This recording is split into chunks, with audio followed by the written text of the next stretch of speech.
प्यारे बच्चों, UP TET के पाठ्यक्रम को ध्यान में रखते हुए संधि की कड़ी में आज हम लोग गुण स्वर संधि पढ़ेंगे। गुण स्वर संधि का सूत्र होता है आद गुणा। क्या सूत्र होता है? आद गुणा।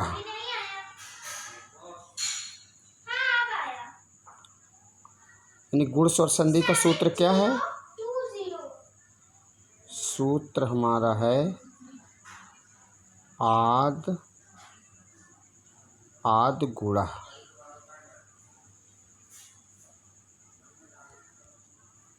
ठीक। नियम क्या कहता है? कह रहा कि छोटा आ या बड़ा आ के बाद यदि ह्रस्व या दीर्घ ई उ अथवा री स्वर आते हैं तो उनके स्थान पर क्रमशः ए, अर,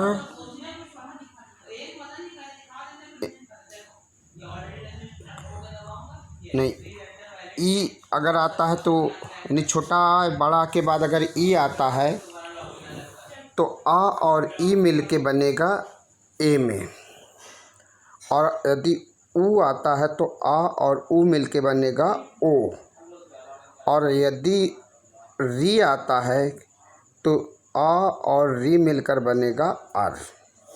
गुण स्वर संधि का नियम क्या कहता है कि जो है कि पहला हमारा जो शब्द हो, पहले शब्द के अंत में हमारा क्या हो? छोटा आ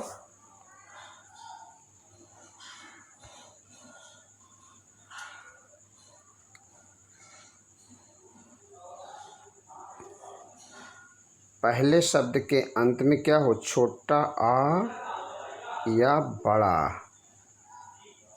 और उसके बाद क्या है? उसके बाद यदि हमारा ई आता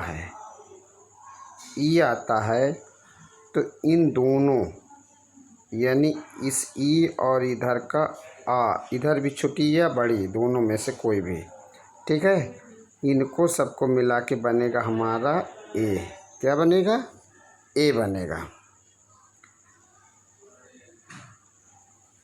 यदि छोटा आ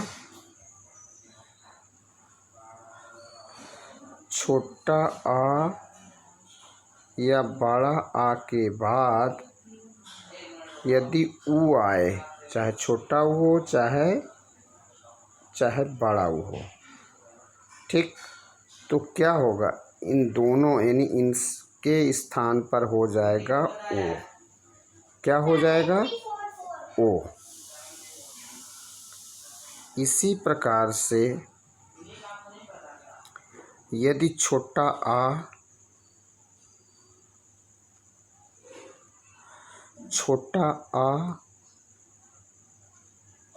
या बड़ा आ के बाद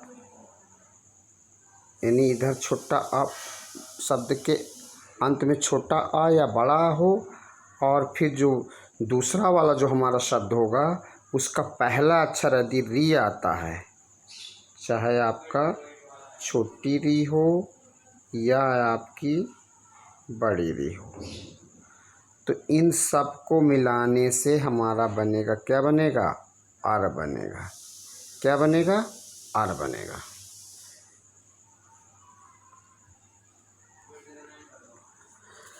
अब उदाहरण से समझ लेते हैं। जैसे देखिए,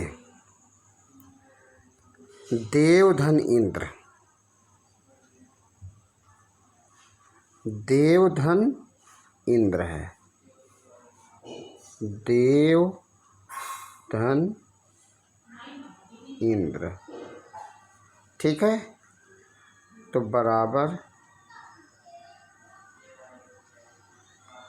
देव आ और आपका इंद्र, ये तो आपका ये आ और ई मिलके किस में बदल जाएगा? ए में बदल जाएगा। ये अब ये ए की मात्रा जो है, जो भी बनेगा वो शब्द के अंत वाला जो भी वर्ण होगा उसमें वो मात्रा लग जाएगी। तो बराबर दे, अब वाह है तो वाह में ए की मात्रा लग जाएगा, देवेंद्र बन जाएगा। क्या बनेगा? देवेंद्र। यानी देखिए देव धनेंद्र, तो इस वा से हमने आ निकाला, इधर ई है तो आ और ई मिलके किस में बना? ए में बन गया। अब फिर यही ए की मात्रा शब्द के अंत वाले व्यंजन वर्ण में लग जाएगी तो बन जाएगा हमारा देवेंद्र।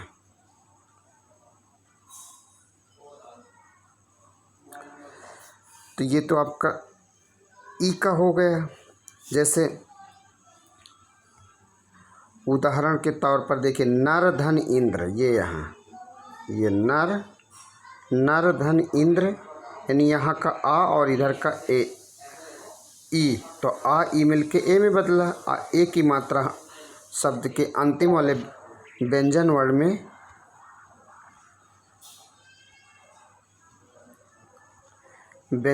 में लग जाएगा।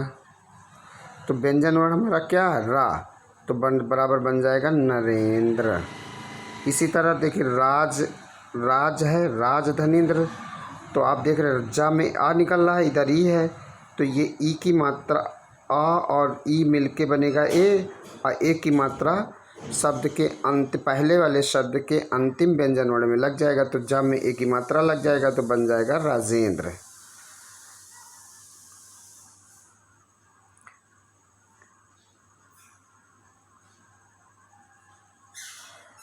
इसी प्रकार से देखिए शुभ धन इच्छा, ये शुभ धन इच्छा, तो देखिए इधर आ और इधर ई, आ ई मिल के बनेगा ए। अब फिर शब्द के अंत वाले व्यंजन वर्ण में ए की मात्रा लग जाएगा तो देखिए शुभेंद्र, नहीं शुभेच्छा बनेगा। क्या बनेगा? शुभेच्छा। कैसे शुभेच्छा बना? देखिए शुभ धन इच्छा, शुभ धन इच्छा। अब इससे हम शुभ, इस भा से हमने आ की मात्रा निकाले और आपका इधर इच्छा है ही, तो ये क्या हुआ? ये आ और ई ये किस में बदल गया? ए में, और ये वाली ए की मात्रा इस भा में लग जाएगा तो बराबर बन जाएगा शुभेच्छा।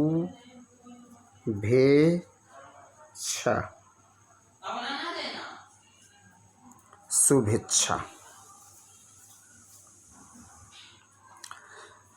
इसी प्रकार से अब आप जो है ऊ का देख लीजिए। अब देखिए वो तो चाहे छोटी ही हो चाहे बड़ी ही हो, चाहे छोटा हो बड़ा, कुल मिला के आ के बाद अगर ई आए तो आपका ए में बदल जाएगा। यहाँ देख लीजिए जैसे देखिए राजधन, ये राजधन ईश्वर, तो देखिए यहाँ जा में आ है, इधर ई, तो ये आ ई मिल के ए में, तो आपको क्या करना है? जो ए की मात्रा जा में लगा देंगे।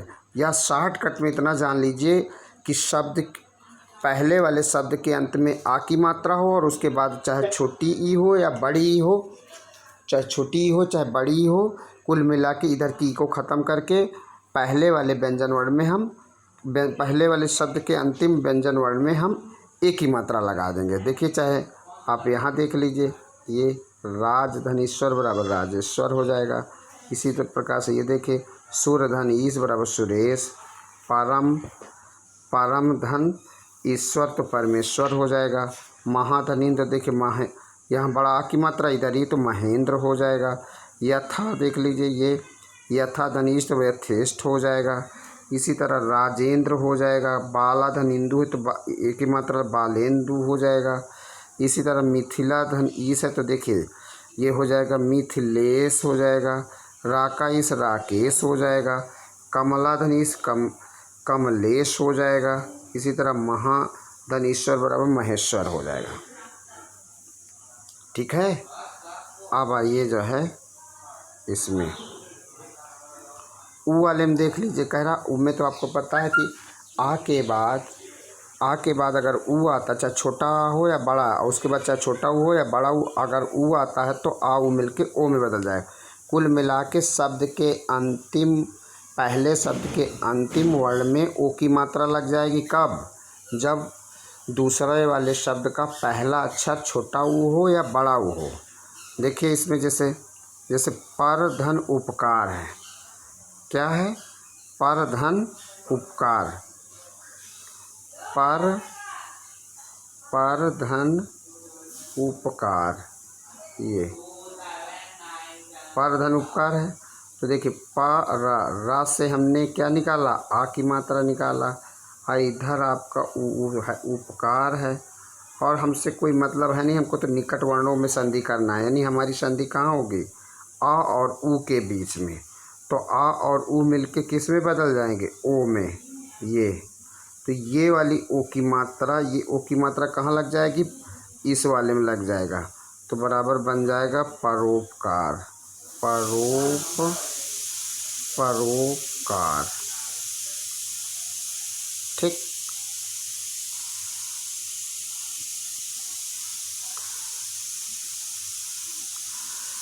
इसी तरह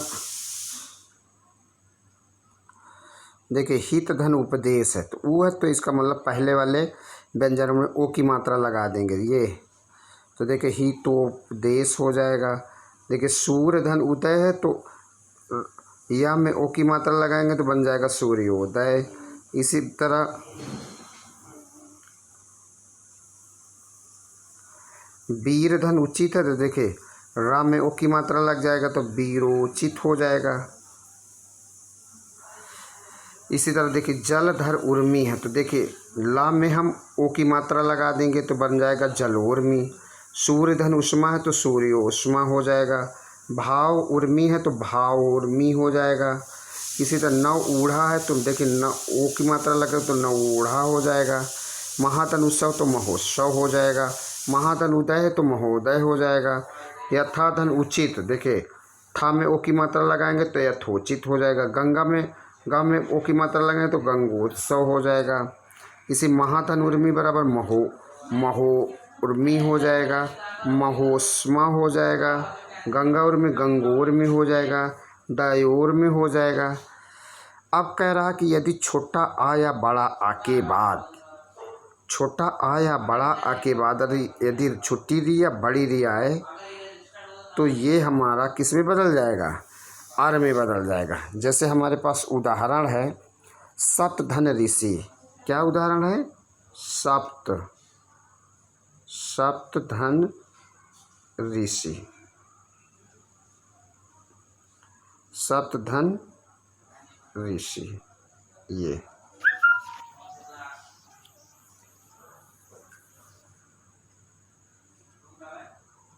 सप्तधन ऋषि। देखिए इधर आ है, इधर री है, तो आ और री मिलके किस में बदल जाएंगे, आर में। कैसे, देखिए सप्त ता से हमने ता में हलंत लगाया, इससे स्वर वर्ण को बाहर निकाले, और इसके बाद इधर का हमारा ऋषि तो है ही जो है ये।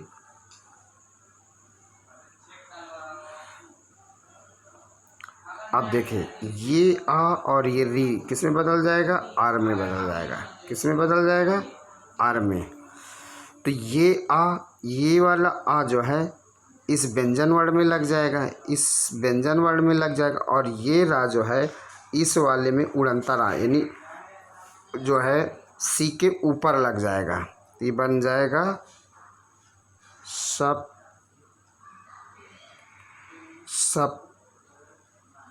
सप्तर्षि, सप्तर्षि। ये इसी तरह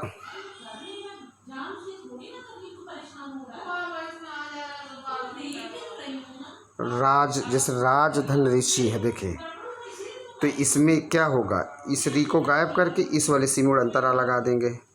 ठीक है। कुल मिला के अगर छोटा आ या बड़ा आ के बाद री आता है तो री वाले जो री के बाद वाले अक्षर में उड़ंतरा लगा दीजिए तो आपका आर बन जाएगा। देखिए यहाँ पे देखें, जैसे ये आपका है, देखिए ये री को गायब कर दीजिए और सी में उड़ंता तो राजर्ष बन जाएगा। इसी तरह देखिए ब्रह्म धन ऋषि है। कुल मिला के अगर उधर स्वर रहित व्यंजन है तो उसमें स्वर लग जाएगा, यानी छोटा की मात्रा चली जाएगी, और री के बाद वाले अक्षर में उड़ंता तो ब्रह्मर्षि बन गया। इसी तरह देवधन ऋषि बराबर देवर्षि हो गया, महाधन ऋषि बराबर महर्षि हो गया, वर्षाधन ऋतु बराबर देखिए वर्षाधन ऋतु। तो ये तो चूँकि इसमें आ की मात्रा लगेगी तो ये छोटा आ की मात्रा, ये बड़ा की मात्रा, तो हमारा क्या लगेगा, ये लगेगा आर। आर का मतलब ये है, इसको हम समझ एक बार क्लियर कर दे रहे हैं। वर्षा, वर्षा ऋतु, वर्षा धन ऋतु, वर्षा धन ऋतु, ये ठीक है। तो वर्षा से वर्षा सॉरी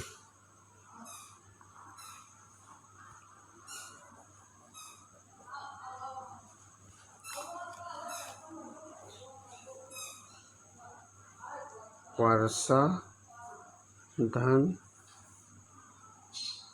ऋतु, तो हमारा निकला वर्ष धन बड़ा आ धन ऋतु, ठीक। अब ये आ और ये री किसमें बदलेगा, आर में, ठीक। ये हलंत है, तो ये वाला आ इस सा में लग जाएगा और ये रा इस वाले यानी ऋषि के बाद वाले अक्षर में उड़नतुरा लग जाएगा, तो बराबर बन जाएगा हमारा वर्षर्तु। क्या बन जाएगा, वर्षर्तु, वर्षर्तु क्या बनना, वर्षर्तु। मुझे उम्मीद है कि आप सभी लोगों को गुण स्वर संधि बहुत अच्छी तरीके से समझ में आ गई होगी। यदि किसी प्रकार की कोई समस्या हो तो आप कमेंट में अवश्य लिखें, और अगर हमारे द्वारा पढ़ाई गई संधि आपको अच्छी लगे तो हमारे चैनल को लाइक एवं सब्सक्राइब ज़रूर करें। Thank you.